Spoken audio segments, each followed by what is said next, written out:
Lecture audio de l'ouvrage de Maurice Decker, De l'amertume à la grâce. Édition Barnabas, 1994, 206 pages.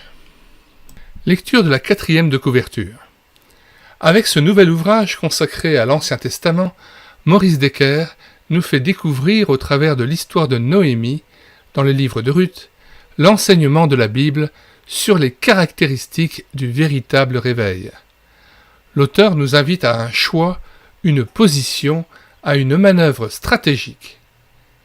Il dévoile au travers de ce cheminement une nourriture spirituelle toute pratique pour la vie du disciple de Jésus-Christ. Après des études à l'Institut biblique d'Emmaüs, en Suisse, Maurice Decker a exercé un ministère pastoral en Bretagne pendant une dizaine d'années.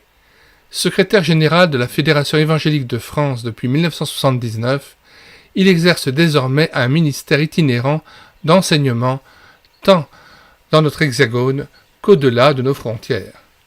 Maurice Decker est aussi l'auteur des livres « Si les minutes m'étaient comptées »,« Fidèle quoi qu'il en coûte »,« Le découragement, un chemin pour en sortir » et « Barnabas, tu m'encourages ». Lecture de l'avant-propos. 5 mars 1965. Ce jour-là, ma petite bibliothèque s'enrichit d'un nouvel ouvrage consacré au livre de Ruth. S'il pense alors pouvoir dormir à son aise sur son rayon et sous une douce couverture de poussière, il se trompe lourdement.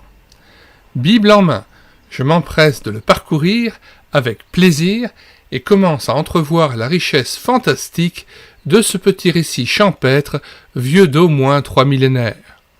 Désormais, je me pencherai souvent, très souvent même, sur ces quelques pages inspirées venues miraculeusement jusqu'à nous. À la même époque, la vie et le message du prophète Jérémie, une des plus belles personnalités de l'Ancien Testament, m'interpellent fréquemment. Il est vrai qu'aucun des autres prophètes ne se rapproche autant de nous sur le plan humain. En même temps, peut-être, aucun autre ne se rapproche autant de l'homme de douleur sur le plan de la souffrance. Une amitié de plus en plus profonde va se tisser entre nous au fil des ans. Dieu se servira de lui à maintes reprises pour m'encourager à maintenir le bon cap aux heures d'angoisse et de tempête en comptant sur sa fidélité parfaite dans l'accomplissement de ses promesses. Un peu plus tard, dans les années 70, alors que je suis en plein parcours annuel de lecture rapide de la Bible dans son ensemble, je me prends dans le buisson d'un autre livre prophétique sur lequel je passais jusqu'alors comme chat sur braise. Osée me tient, me ceinture et m'emprisonne dans ces pages passionnées et passionnantes au point que ma lecture cursive en est toute perturbée. Les yeux de mon cœur s'ouvrent sur un message brûlant qui bouleverse ma vision de Dieu, du péché et de la grâce. 25 décembre 1973.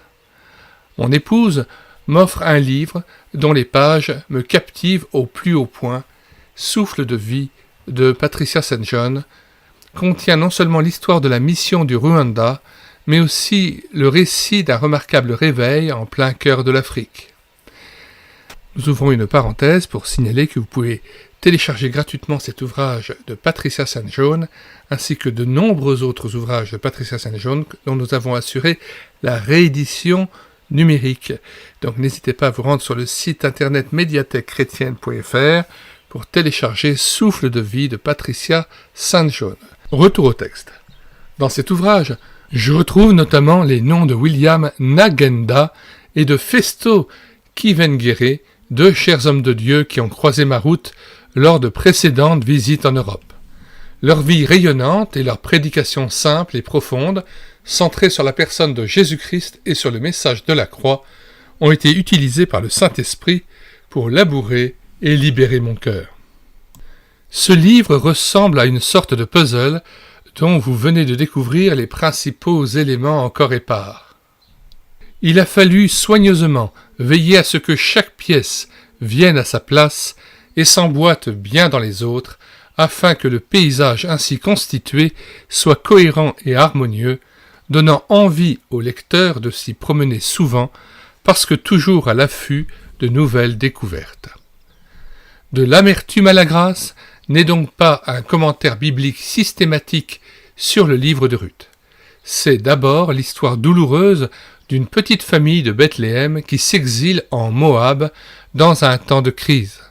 C'est ensuite le cheminement d'une veuve, Noémie, qui abandonne le manteau de la grâce pour les haillons de l'amertume, mais qui, heureusement, finit par revenir de l'amertume à la grâce. C'est enfin le parcours de la solitude vers la plénitude de Ruth, la païenne, qui entre dans le champ de la grâce pour ne plus en sortir. Il était important de montrer que ce petit récit anecdotique s'inscrit dans la longue et tumultueuse histoire du peuple d'Israël, afin que personne ne succombe à la tentation de l'isoler de son contexte général, c'est-à-dire de l'ensemble de la Bible. D'où ce va-et-vient continuel entre le livre de Ruth et les prophètes Osée, Jérémie, mais aussi Ésaïe, Joël, Amos et d'autres encore pour établir un saisissant parallèle entre le cheminement d'une veuve et celui de tout un peuple interpellé au fil des siècles par les prophètes de l'Éternel. Certains chapitres, plus que d'autres, sont émaillés de nombreuses citations bibliques, généralement tirées du message des prophètes que je viens de citer. Que le lecteur n'en soit pas étonné. C'est un choix volontaire motivé par le souci de rester constamment au contact direct de la parole de Dieu. Une telle approche offre à celui qui s'y livre des fruits délicieux et abondants dont voici quelques échantillons. Il découvrira ou constatera une fois encore l'unité extraordinaire des Écritures.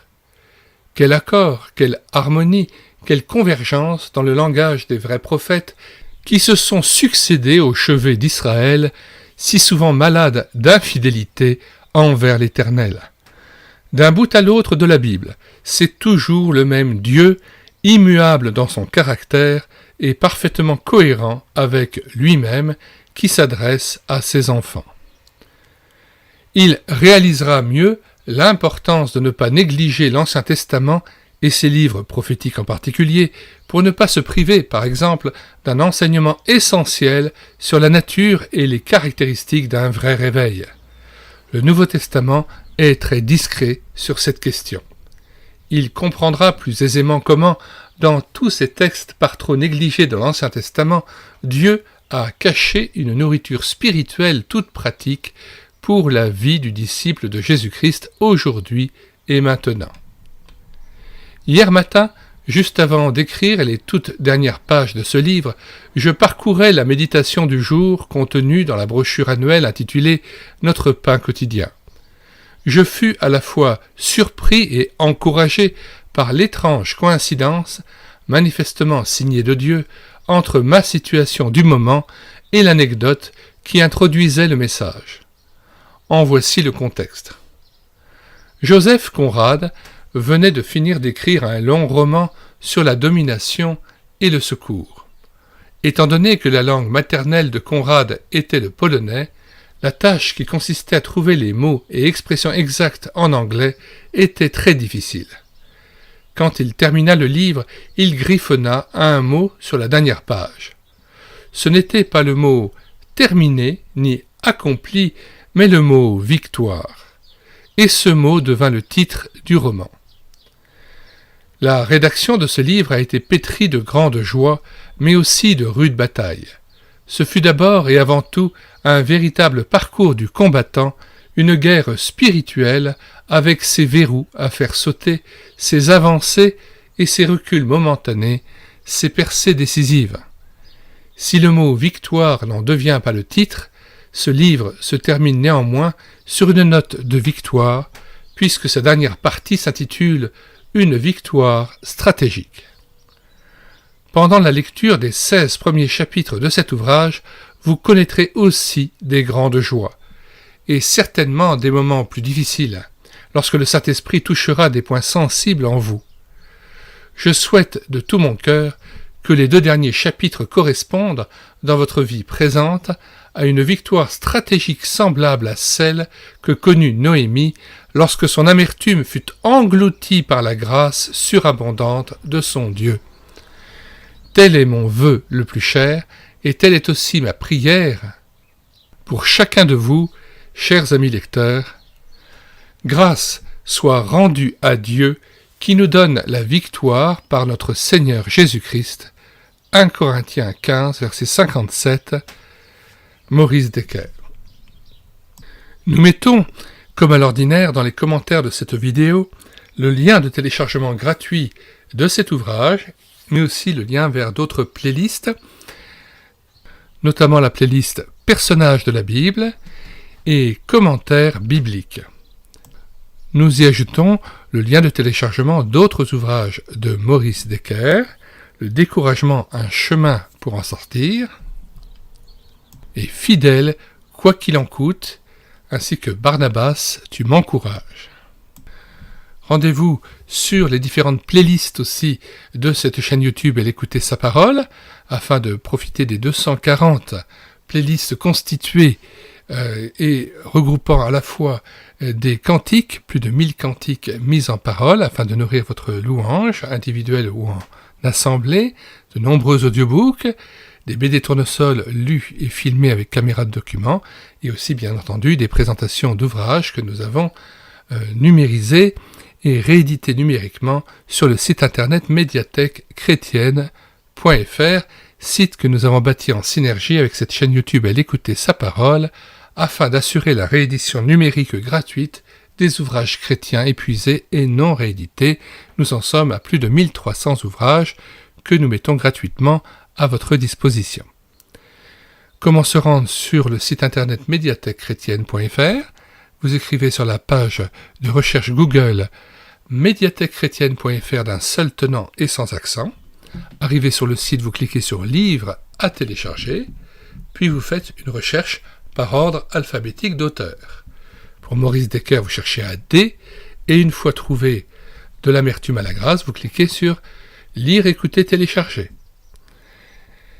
Et après la présentation de l'ouvrage et les liens de recommandation, vous cliquez sur Télécharger en Word ou en PDF, et l'ouvrage est à vous immédiatement, gratuitement, sans avoir à s'inscrire sur le site et sans avoir à télécharger un quelconque logiciel. Puisse le Seigneur disposer nos cœurs pour une lecture attentive de cet ouvrage de l'amertume à la grâce, afin que nous soyons aussi dans de bonnes dispositions pour recevoir les enseignements qui y sont dispensés. Nous vous disons au revoir et à bientôt pour une prochaine vidéo, et notamment pour l'audiobook intégral de cet ouvrage.